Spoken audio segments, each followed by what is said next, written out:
नमस्कार बच्चों, मैं नरेंद्र कुमार गुप्ता आज कक्षा 9 के लिए दो चर रैखिक समीकरण आलेख विधि को हम इस वीडियो के माध्यम से अध्ययन करेंगे। देखिए, पिछली वीडियो में हमने दो चर रैखिक समीकरण के बारे में अध्ययन किया। आज हम आलेख विधि के माध्यम से इन सवालों को हल करेंगे। देखिए, यहाँ ये सवाल है हमारे पास में x प्लस वाई बराबर 4। इसको हमें आलेख विधि के माध्यम से हल करना है।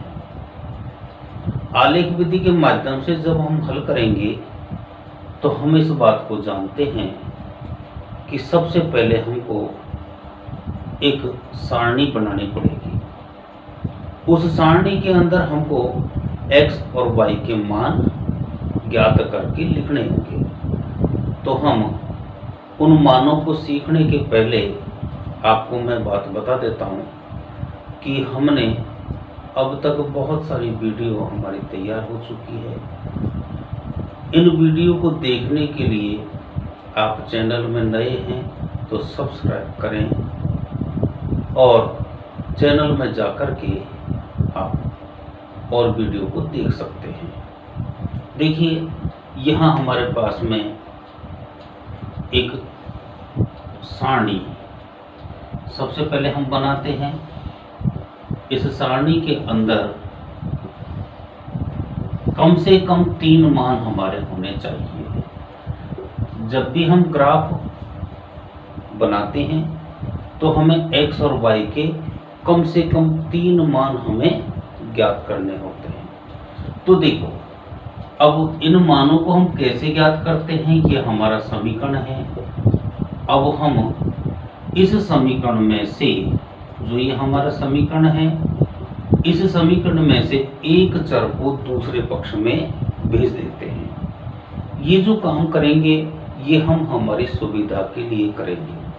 तो जब हमने x का जो मान ज्ञात करने के लिए 4 माइनस y, अब हमें क्या करना है, इस y के जो मान हैं वो हमें हमारी ओर से रखने हैं। जब y के जो मान हैं उनको हम हमारी ओर से रखेंगे तो हमारे पास क्या हो जाएगा, आप देखिए, y बराबर 1 रखने पर हम हमारी ओर से इन मानों को रख रहे हैं तो हमारे पास क्या हो जाएगा, x बराबर 4 माइनस 1 अर्थात x बराबर 3। अब हमको क्या करना है, इन मानों को सारणी में रखेंगे। तो आपने देखा कि y का मान हमने क्या रखा है, 1, तो हम इसमें 1 रखेंगे। और x का मान कितना प्राप्त हुआ, 3, तो हमने इसको 3 में को लिख दिया यहाँ। अब एक मान हमारे पास प्राप्त हो गया तो हम दूसरा मान ले लेते हैं। देखिएगा, y बराबर 2 रख लेते हैं। तो यहाँ y बराबर जब हम 2 रखेंगे तो हमारे पास x का मान कितना आ जाएगा, 4 माइनस 2 अर्थात x बराबर 2। अब आप देखिएगा, y का मान 2 और x का मान भी 2 हमें प्राप्त हो गया। ऐसे ही अब y का मान हमने 3 रख दिया।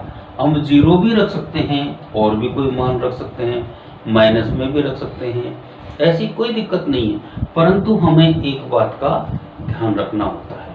वो बात कौन सी है, वो बात है कि हमारे जो मान आते हैं वो भिन्न रूप में नहीं आए। क्योंकि भिन्न रूप में जब हमारे पास मान प्राप्त हो जाते हैं तो हमें परेशानी आती है ग्राफ बनाने में, इसलिए आप इस बात का ध्यान रखेंगे। अब y का मान हम 3 रख देते हैं तो हमारे पास में x का मान कितना आ जाएगा, x बराबर 4 माइनस 3, तो x बराबर 1 अर्थात y का मान 3 रखा तो x का मान 1 प्राप्त हो गया। अब आप देखिएगा, हमारे पास ये एक सारणी तैयार हो गई है। हमें क्या करना है, अब इससे ग्राफ बनाना है। तो देखिए, अब हमें एक ग्राफ की संरचना तैयार करनी होगी और उसके बाद ही हम उसमें ग्राफ तैयार करेंगे। देखिए, यहाँ हमारा ग्राफ तैयार हो गया। तो अब हम क्या करेंगे, इस सारणी में जो दिए हुए मान हैं, जो हमने इन मानों को ज्ञात किया था उन मानों को हम इस ग्राफ में दर्शाएंगे। अब देखो, तो हम यहाँ देख रहे हैं कि हमारे पास में ये मोटी मोटी जो लाइनें हैं ये दिखाई दे रही है। तो हम सबसे पहले इसमें इस मोटी लाइन पर ही एक लाइन खींचेंगे और ये क्षैतिज लाइन हमारे पास में हमको दिखाई दे रही है। उसके बाद ऐसे ही हम y अक्ष पर भी खींच देते हैं। तो ये y अक्ष के लिए हमारे पास ये लाइन हो गई, आपको स्पष्ट दिखाई दे रहा है। ये देखिए, अब यहाँ पर जो क्षैतिज लाइन है ये हमारी x और इधर x डैश, ऐसे ही ऊर्ध्वाधर जो लाइन है इस पे y और यहाँ पर y डैश हम लिखेंगे और यहाँ पर o लिखेंगे। इन चीजों के माध्यम से जो ये x और y है इनसे हमको x अक्ष और y अक्ष प्राप्त होगा। जहां ये बिंदु क्रॉस करते हैं वहां ये हमने जीरो या O दोनों का ये काम करता है, जिसे हम मूल बिंदु के नाम से जानते हैं। और ये जो चार भाग हमारे पास प्राप्त हुए हैं इनको हम चतुर्थांश के नाम से जानते हैं, जिन्हें हम पिछली प्रश्नावली के अंदर अध्ययन कर चुके हैं। अब देखिए, यहाँ हमारे पास में ये जो चीजें हैं ये x अक्ष y अक्ष है, इन पर हमको एक पैमाना मानना होगा। तो पैमाना, अब आप देखेंगे पैमाना हम ऐसा मानते हैं जो ग्राफ के अंदर हमारे पास दिए हुए मानों को व्यवस्थित रूप से जमा लेता है। तो यहाँ हम देख रहे हैं कि हमारे पास सबसे बड़ी संख्या 3 हमको दिखाई दे रही है। तो इसका मतलब है कि 3 तक की हमारे पास आसानी से संख्या इसमें ज्ञात हो जाएगी। तो यहाँ लिख लेते हैं पैमाना x अक्ष तथा y अक्ष। हम देख रहे हैं दोनों पर आसानी से हमारे पास आ जाएगा, पर एक बड़ा खाना बराबर 1।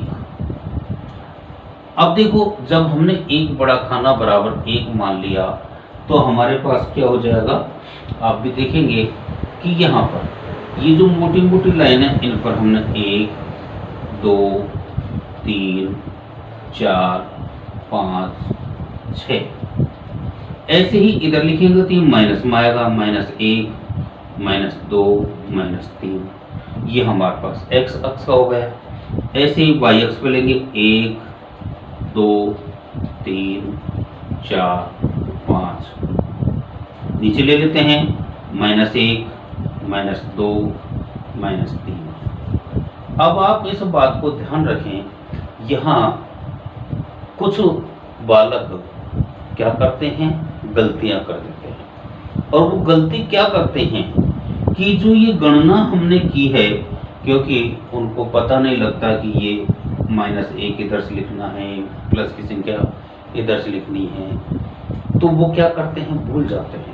और सारी चीजें ही जैसे यहाँ ये माइनस वाले उसमें भी 1 2 3 ऐसे उसको नोट कर लेते हैं। तो इस बात को ध्यान रखें कि जितनी भी संख्याएं हमको लिखनी होती है उसका प्रारंभ हम 0 से करते हैं। अब आप इस बात को ध्यान रखें, देखिएगा यहाँ भी ये 0 है, 1 2 3 4 5 6 अपने लिखा, इधर भी ये 0 है तो इधर -1 2 3 अपने लिखा।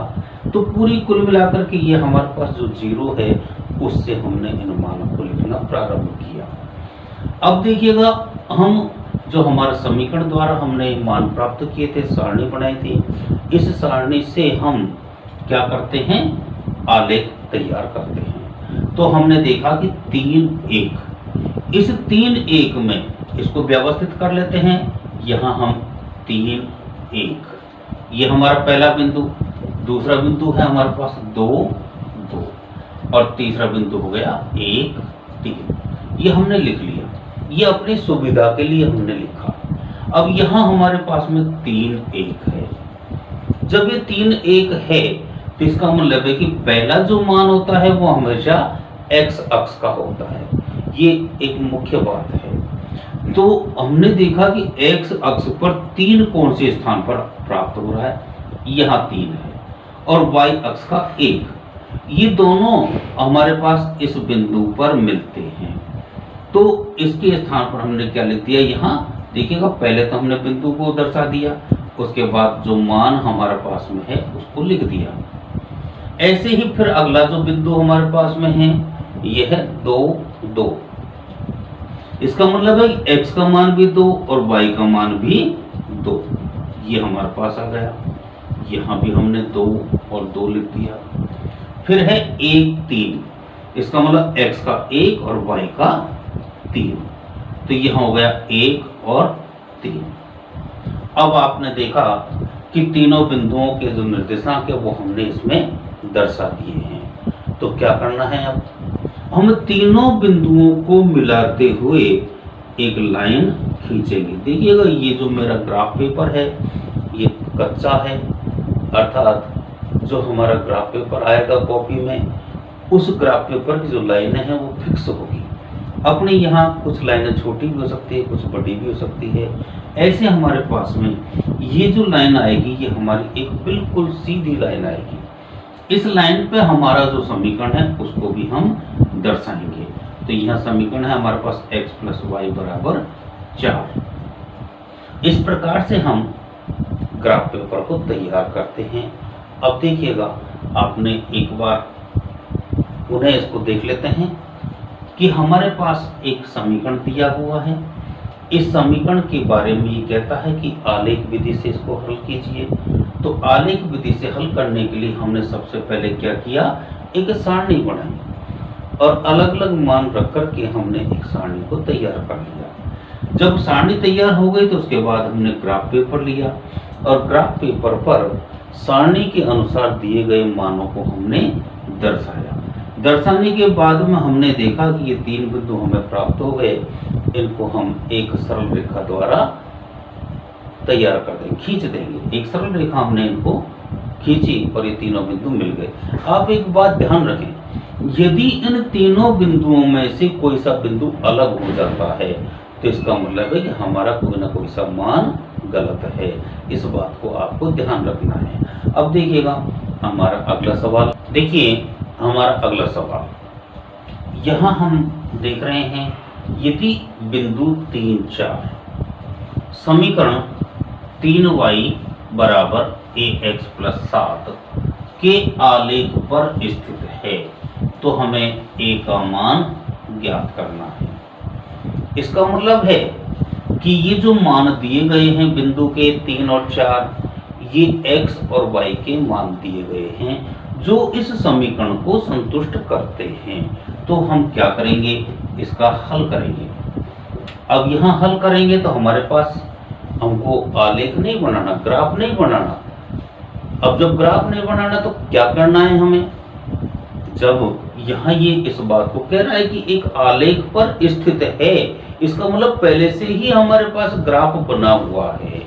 जब पहले से ग्राफ बना हुआ है तो फिर हम क्या करेंगे, ये जो मान हमारे पास दे रखे हैं ये x और y के मान हैं, हम इस समीकरण में इन मानों को रखेंगे।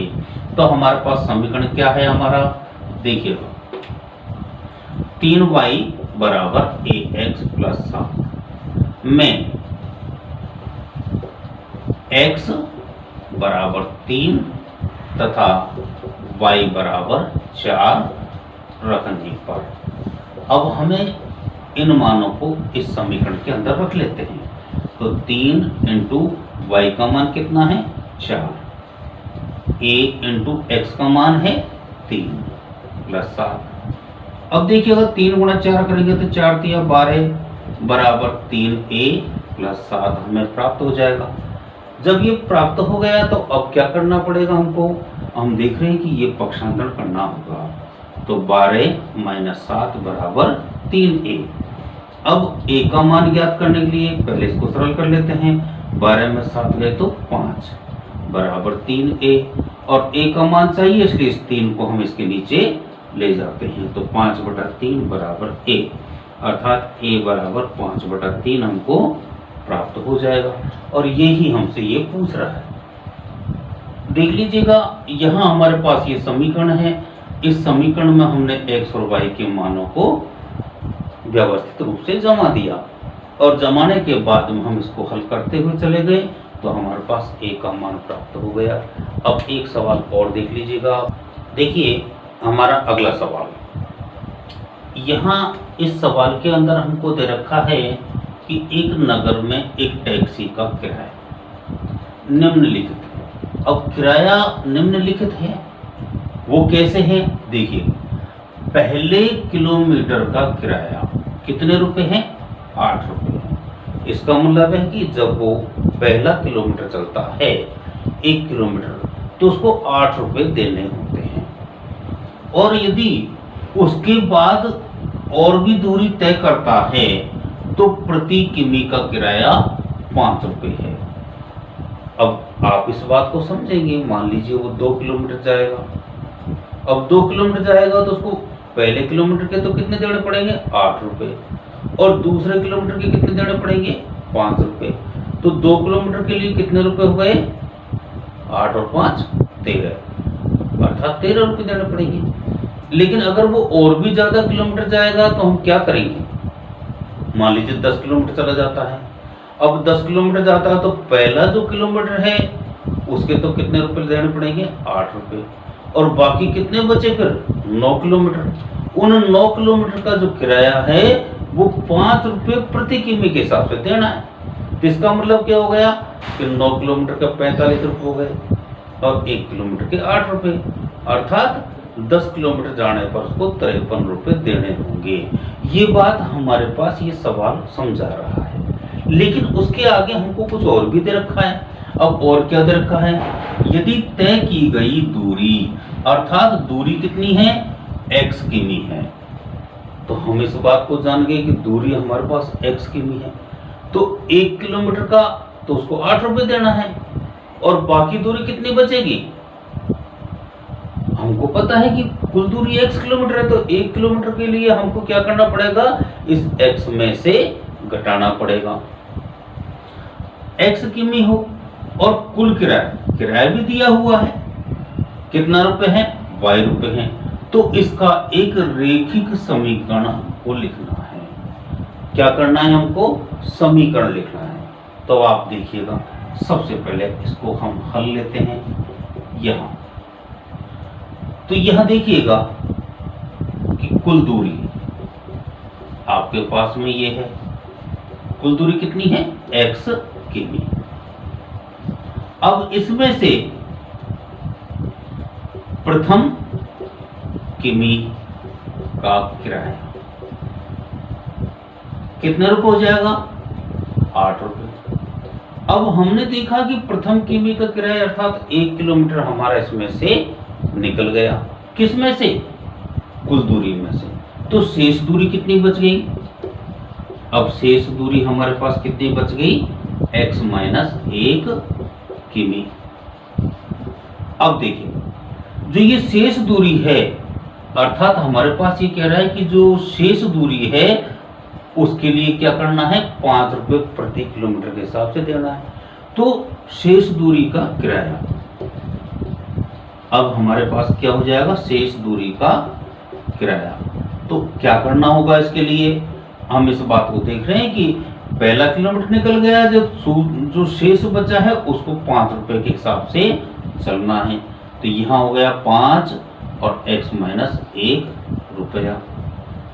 अब देखो, हम इस बात को देख रहे हैं कि पहले किलोमीटर का किराया तो 8 रुपए दिया और बाकी की जो बची दूरी है उसका किराया कितने रुपए दे रहा है? 5 कोष्टक x माइनस 1 रुपया। तो कुल किराया हमारे पास कितना हो गया?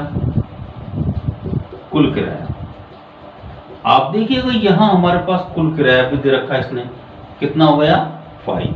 तो हम इसको जोड़ लेते हैं, कितना हो जाएगा? 8 प्लस 5 कोष्टक x माइनस 1 बराबर y।